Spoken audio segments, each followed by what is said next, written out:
Hür Dava Partisi Palu İlçe Teşkilatı'nın düzenlemiş olduğu iftar sofrasına hepiniz hoş geldiniz, sefalar getirdiniz.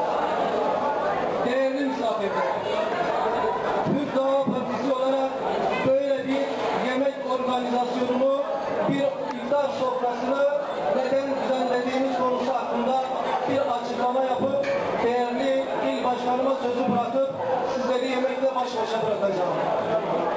Zengin ile fakir arasında bir köprü oluşturmak, zengin ile fakiri bir sofrada buluşturmak, toplumun makam ve mevki olarak en üst seviyesindeki insanlarla halkımızı bir sofrada bir araya getirmek adına böyle bir organizasyona imza attık.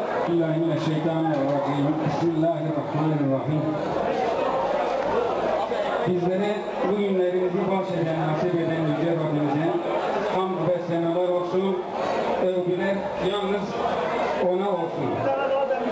Allah Celle Celaluhu'nun selamı ve salatı Hazreti Peygamber Aleyhisselatü Vesselam'ın üzerine ve diğer peygamberlerin hepsinin üzerine ve Peygamberimiz Aleyhisselatü Vesselam'ın yakınlarının ve ashabının üzerine ve yine hepimizin üzerine olsun.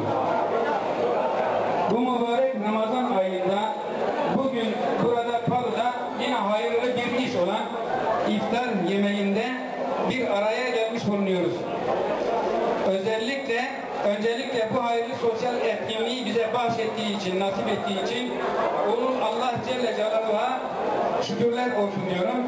Sonra da bu etkinliği düzenleyen Hür Dava Partisi Palu İlçe Örgütü'ne teşekkürlerimi bildirmek istiyorum. Ne mutlu bize ki Yaratanımızın yüce dini İslam ile şereflenmişiz.